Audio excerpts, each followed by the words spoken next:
बहुत ध्यान से सुनिएगा। वैष्णव को कम से कम 3 निष्ठाओं का पालन करना चाहिए, तभी उसका वैष्णव धर्म निभता है। सबसे पहला नाम निष्ठा, ठाकुर जी के नाम के प्रति निष्ठा। नाम जप नित्य किया करें। बंधुओं, कई लोगों को नाम जप में आलस्य आता है, नाम जप में उनको मन नहीं लगता, रुचि नहीं होती। पर सदा याद रखें कि नाम औषधि है। जो काम ठाकुर जी भी नहीं कर पाते वो नाम करता है। कोई पूछे कि ठाकुर जी कहां से प्रकट हुए, तो भगवान को प्रकट नाम ने ही किया है। ठाकुर जी नाम के बिना प्रकट नहीं होते।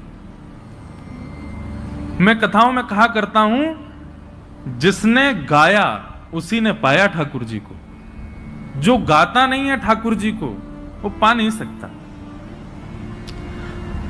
आप लोग कहें कि हमको सेवा में बहुत सुख मिलता है, हमसे परिक्रमा लगवा लो, कथा सुनवा लो। अच्छा, एक और बात है कि अगर आपकी नाम में रुचि नहीं है ना, तो बाकी के सारे क्रम जो आप करेंगे उसमें आप कोई ना कोई अपराध जरूर बनेगा आपसे। नाम अपराध मुक्त करता है। क्योंकि बहुत बड़ी बात है कि जब आप ठाकुर जी का नाम गाते हैं ना, तो स्वयं श्री जी आकर के आपके सब अपराधों को क्षमा करने का पूर्ण प्रयास करती हैं। एवं श्री जी की कृपा से आपसे फिर अपराध नहीं बनता, सेवा का या जो भी अपराध के नियम हैं वो सब अपराध नहीं बनते। श्री जी का नाम गाते हैं तो फिर ठाकुर जी पूरी जिम्मेवारी रखते हैं कि भाई ये नाम गाता रहे, उसके लिए इसके जितने भी अपराध इससे बनते हैं वो सब संभालो, इसकी बुद्धि सुदृढ़ करो। नाम का बहुत महत्व है, इसलिए धीरे धीरे प्रारंभ करो। पहले 11 नाम जपो, फिर 21 कर दो, फिर 51 करो, फिर 108 करो, और फिर एक समय ऐसा आए गिनती बंद करो। मैं ये बात अपनी कथा में हर जगह कहता हूं, नाम कभी नहीं गिनना चाहिए। ठाकुर जी का हम कितना जप करते हैं उसकी गिनती मत करो। गिनती करनी है तो उनकी करो जिनकी वजह से इस संसार में पुनरपि जननम पुनरपि मरणम पुनरपि जननी जठरे शयनम, ये बार बार जन्म मृत्यु का जो बंधन हमारा बंधा रहता है, जिन पापों की वजह से, जिन हमारे दुष्कर्मों की वजह से, गिनती उनकी करो। मानव का स्वभाव है, वो दूषित कर्मों को छुपाता है, अच्छाइयों को प्रकट करता रहता है। उल्टा होना चाहिए। अपने द्वारा किए गए श्रेष्ठ कर्मों को छुपाइए। नाथ द्वार दर्शन करके आए तो तब तक चैन नहीं पड़ेगा जब तक आप 10 लोगों को बता नहीं दो हम नाथ द्वारा गए। वृंदावन गए, वृंदावन में जाकर के संतों को भोजन कराया तो तब तक चैन नहीं पड़ेगा जब तक पूरे व्हाट्सएप के ग्रुप उन सब में भेज नहीं दो वृंदावन में हमने संत सेवा करी। कभी किसी का हृदय दुखा करके व्हाट्सएप पे मैसेज भेजते हो, बोल मैंने इतने लोगों का आज हृदय दुखाया। आज पत्नी को बहुत सुनाई मैंने, वो बेचारी रो रही है, ये किसी को बताते हैं हम? नहीं। मैंने पड़ोसी के साथ में दूषित कृत्य किया, उसके साथ गलत किया, उससे ईर्ष्या करी। इन सब का प्रकाश नहीं करते, इन सबको छुपा के रखते हैं। हम प्रकाश करते हैं अपनी योग्यताओं का, कभी नहीं। ये बात हम इसलिए कह रहे हैं, हमसे मिलने भी आते हैं लोग, अब भीड़ इतनी होती है तो 1 सेकंड में भी व्यक्ति को यह लगता है कि मैं बता दूं। आप मिलने आते हैं, आपसे ज्यादा उत्सुक मैं होता हूं आपसे मिलने के लिए, लेकिन एक क्षण के समय में भी आप जब ये बता देते हैं, महाराज जी मेरा इतना नाम जप रोज होता है, महाराज जी मैं इतनी घंटे सेवा रोज करता हूं, मुझे रात्रि स्वप्न में ठाकुर जी दिखते हैं। क्यों? एक बात सदैव याद रखिएगा, भक्ति यदि पूर्ण रूपेण आपके चित्त में आएगी तो आप प्रकाश करने से बचोगे, आप उसका प्रकाश नहीं करोगे, उसको गोपनीय रखोगे। और एक बात कहें, जब आप अपनी प्रेम लक्षणा भक्ति को गोपनीय रखते हैं तो आपके मुख की आकृति प्रकाश करती है, आपको बोलने की आवश्यकता नहीं है। हमारे वृंदावन के संतों को देखो, उनको बोलने की आवश्यकता नहीं, उनका मुखमंडल बता देता है कि कृष्ण प्रेम है चित्त में। इनके चित्त में भजन है, इनके चित्त में नाम विराजमान है। भक्तमाल जी में कथा आती है अंतर्निष्ठ राजा की, जो प्रभु के नाम को सदा अपने चित्त में छुपा करके रखता, कभी किसी को यह पता तक नहीं लगने दिया कि वो एक वैष्णव है। एक दिन रात्रि में सोते सोते उसके मुख से स्वप्न में ही निकल गया, सुसुप्ता अवस्था में निकल गया, हाँ राम। पत्नी ने सुन लिया। प्रातःकाल जब बेला हुई, पत्नी ने पूरा घर सजाया, ढोल नगाड़े डुमडुमियां बज रही हैं, मंगल बाजे बज रहे हैं। राजा उठ करके आश्चर्यचकित हो गया, इतने मंगल गान क्यों हो रहे हैं। राजा ने जाकर के पत्नी से पूछा, ये सब क्या चल रहा है। बोले कि मुझे तो अब तक लगता था कि आप भक्त हो ही नहीं, पर मुझे अब पता चला आप तो अंतर्निष्ठ भक्त हो। आप तो अपने चित्त में नाम को छुपा करके रखते हैं, कभी प्रकट नहीं। अरे इतने वर्ष ब्याह को हो गए, मुझे आज तक नहीं पता चला कि आप भक्त हो। राजा बोला, तो हाँ तो मैं भक्त हूं ही नहीं। बोले कि रहने दीजिए, झूठ मत बोलिए। कल रात्रि स्वप्न की अवस्था में, सुसुप्ति अवस्था में आपके मुख से निकला हाँ राम। अनकॉन्शियस स्थिति में, बहुत ध्यान से सुनना, आप कैसा बर्ताव करते हो, क्या बोलते हो, वो बताता है कि आप वैष्णव हो कि नहीं। आपका बुद्धि विवेक सब बिल्कुल संयमित है और उस समय आप भक्ति भाव में रहो, ये सामान्य बात है। लेकिन कभी ऐसी स्थिति आ जाए जहां पर आपको यह भी नहीं पता कहां क्या करना है, कैसे करना है, क्या क्या मुझे होना चाहिए, ऐसे अनकॉन्शियस जब हो जाओ, तब आपके मुख से जो निकलता है उससे पता चलता है कि आप कौन है। अंदर जो है वो वास्तविक तभी निकलता है, और विशेष रूप से निद्रा की अवस्था में। निद्रा की अवस्था में बंधुओं, नाम जब अपनी तीव्रता में पहुंच जाता है ना, तब व्यक्ति निद्रा में भी, जब जैसे अंगड़ाइयां लेते हैं या फिर हम करवट बदलते हैं तो मुख से स्वर निकलता है। लेकिन नाम जब अपनी तीव्र अवस्था में पहुंच जाता है तो निद्रा में भी श्री राधा, राम, कृष्ण, ये नाम ही प्रकट होता है मुख से। ऐसी स्थिति हो जाती है तन की। उस अंतर्निष्ठ राजा को जैसे ही पता चला कि मेरे मुख से राम नाम निकल गया, पत्नी से बोला, देवी अब तुम राजपाट संभालो और सब संभालना, अब मैं जीवित नहीं रह सकता। पत्नी बोली, क्यों? बोले, मैंने सदा जिस नाम को छुपा करके चित्त में रखा, अपनी पत्नी तक को नहीं पता चलने दिया, वो नाम जब मेरे मुख से निकल गया, मतलब मेरे तन का त्याग नाम ने कर दिया, अब मैं जीवित कैसे रह सकता हूं। प्राण रूप मान करके मैं नाम को अपने हृदय में छुपा करके रखता था, अब वही निकल गया तो मैं जीवित कैसे रहूं। और ऐसा कहते ही तत्क्षण राजा ने अपने प्राण त्याग दिए। इतना बलवान है नाम। तो वैष्णव की प्रथम निष्ठा होती है नाम निष्ठा। आज मुझसे किसी ने प्रश्न किया, नाम जपने की विधि क्या है? ये विधि विधान जो होते हैं ना, ये श्लोकों के लिए होते हैं, मंत्रों के लिए होते हैं, नाम के लिए कोई विधि नहीं। जपात सिद्धिर, जपात सिद्धिर, जपात सिद्धिर न संशय। उठते बैठते खाते पीते हंसते हर समय जपते रहो, जपते रहो। नाम है ठाकुर जी का। आपका गुरु मंत्र जो है, गुरु श्लोक, गुरु मंत्र जो आपको मिला है, या द्वादशाक्षर मंत्र है, यो जो मंत्र की विधि है, उसके लिए तो आपको आसन चाहिए, स्वच्छता चाहिए, एक जगह बैठना, मन एकाग्र होना, ये सब चाहिए। पर नाम तो आप हर समय जप सकते, हर समय, हर क्षण। तो वैष्णव की सबसे पहली निष्ठा है नाम निष्ठा। इसलिए नाम को प्रारंभ कीजिए। अच्छा, नाम के प्रति 2-3 बातें ध्यान रखिएगा। नाम जपना भी एक सेवा है, और जैसे मंदिर की ठाकुर जी की सेवा है ना, उसमें अपराध नहीं होना चाहिए, उसमें लगन होनी चाहिए, उसमें तत्परता होनी चाहिए, उसमें स्वच्छता, शुद्धता और हृदय में प्रसन्नता होनी चाहिए। ठीक वैसे नाम भी एक सेवा है। जब आप कृष्ण बोलें तो आपके चित्त में त्रिभंग लली वरहा पीड़म नटवर वपुः कर्णयो कर्णकारम कस्तूरी तिलकम ललाट पटले वक्षस्थले कौस्तुभम नासाग्रे वर मुक्ति कंतर तले वेणु करे कंकणम सर्वांगे हरिचंदनम सुललितम कंठे च मुक्तावली गोप स्त्री परिवेष्टितो विजयते गोपाल चूड़ामणि।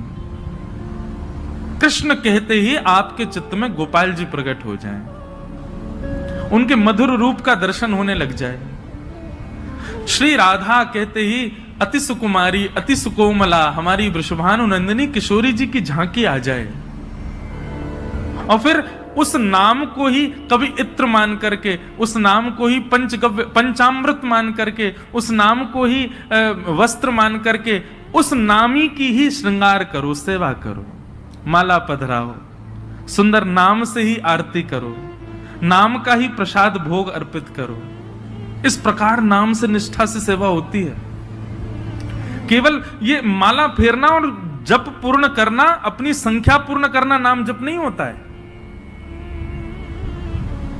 चित्त में एक कुंज का निर्माण करो, सुंदर यमुना जी बह रही हैं, सुंदर हरे भरे वृक्ष हैं, पीछे सुंदर सुंदर गिरिकंदरा दिख रही हैं, बीच में एक सेज सजी है, उस सेज पर हमारे श्याम सुंदर विराजे हैं और नाम चल रहा है। नाम वृक्षों में भी दिखे, नाम सेज पर भी दिखे, नाम यमुना जी में भी दिखे, नाम पीछे के सुंदर गिरिकंदरा में भी दिखे, और नाम ठाकुर जी में भी दिखे। पर उसी नाम के जल से ठाकुर जी को अभिषेक कराया, उसी नाम के जल से ठाकुर जी को प्रक्षालन किया, उसी नाम के जल से, उसी नाम से ठाकुर जी को वस्त्र धारण कराया, उसी नाम से इत्र धारण कराया, उसी नाम से प्रसाद, उसी नाम से ही ठाकुर जी को आरती, और उसी नाम से बलैया। ऐसी पूरी एक सेवा की विधि है। उस सेवा को मानसी रूप में करते हुए नाम जप करना, ये नाम निष्ठा है। ऐसे नाम जप होता है। नाम जप का दूसरा रूप, आज जितना हुआ है कल उससे अधिक होना चाहिए।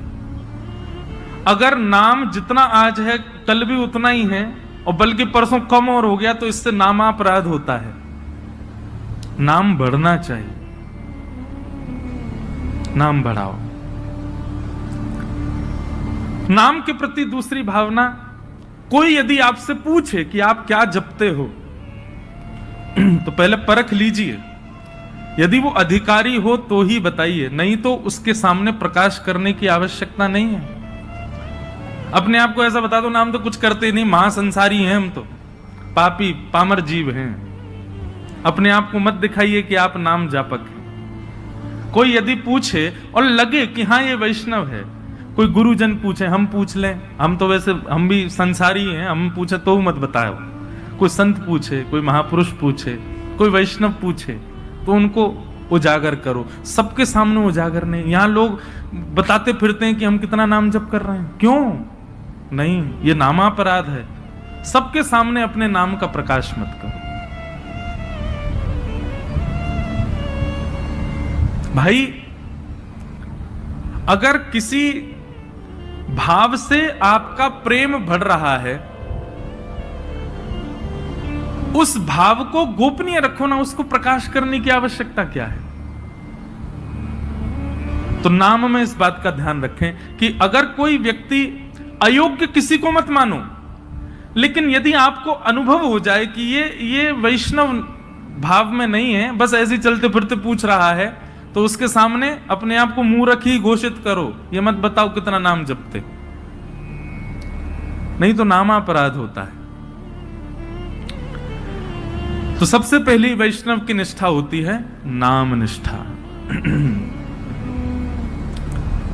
वैष्णव की दूसरी निष्ठा होती है तुलसी निष्ठा। उसके तन पर यदि तुलसी स्पर्श नहीं है,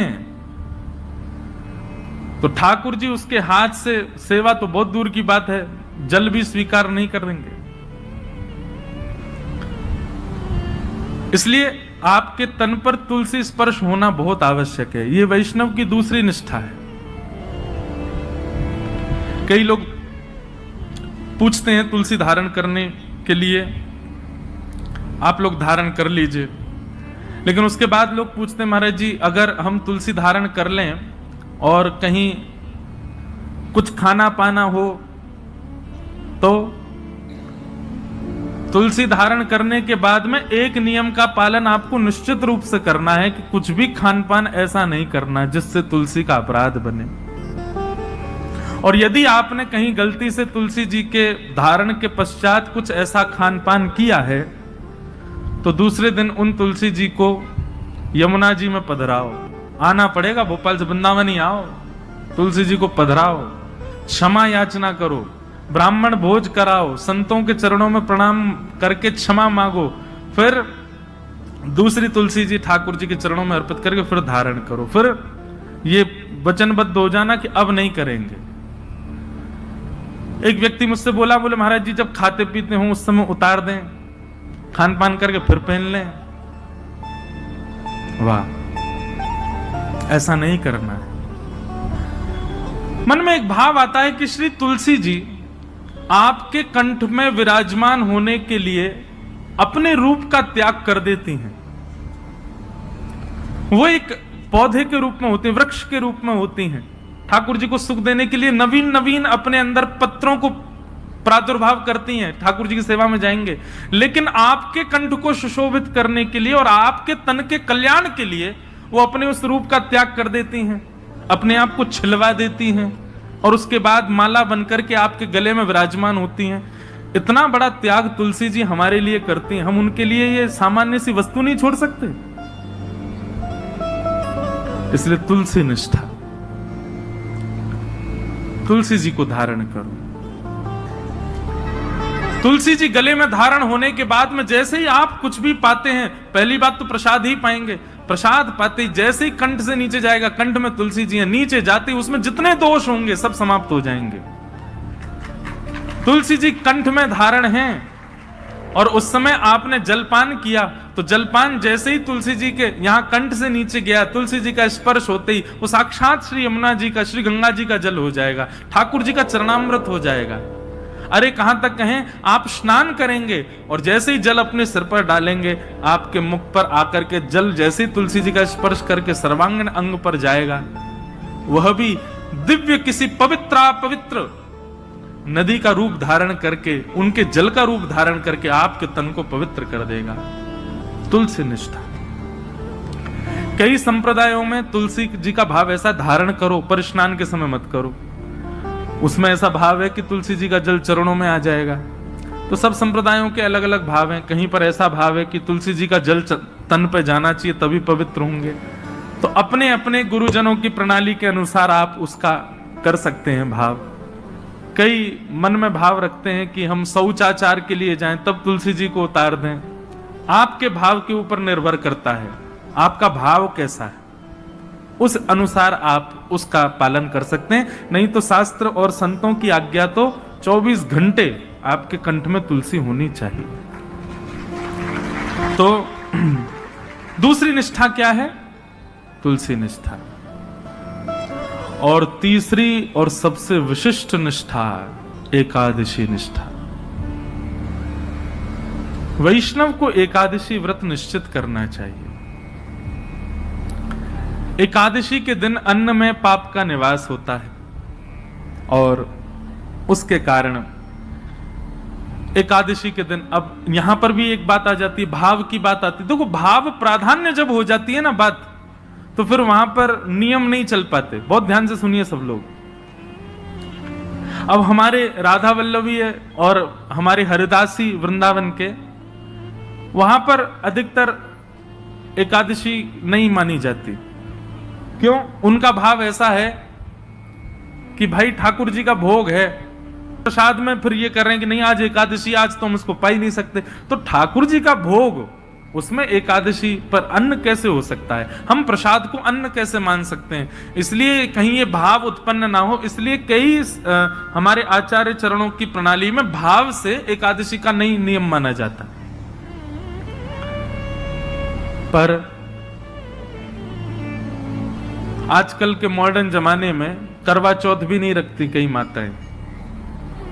क्यों? अरे मेरा ब्याह हुआ, मेरा पति इतना फल फूल रहा है, उसके लिए मैं भोजन क्यों त्यागूं? मैं तो खूब रज रज के पाऊंगी। इसलिए माताएं पाती हैं। देखो कितना भी आप पाओ, लेकिन जब करवा चौथ के दिन कोई मां, कोई बहन अपने पति के लिए व्रत करती है, एक दिन के लिए किया गया व्रत वो शोभनीय लगता, सुंदर लगता, उसमें कोई पीड़ा नहीं, सबको अच्छा लगता। बल्कि माताएं सौभाग्य मानती हैं कि हम व्रत करें। और आजकल तो भाई लोग भी करते हैं पत्नी के लिए। अच्छा है, आप लोग ज्यादा एक्सपीरियंस हो, हमको नहीं पता। लेकिन हमारे लिए तो भैया ये एकादशी जो है ना, हमारे प्रियतम के लिए ये करवा चौथ का व्रत है हमारा। हम अपने श्याम सुंदर रूपी प्रियतम के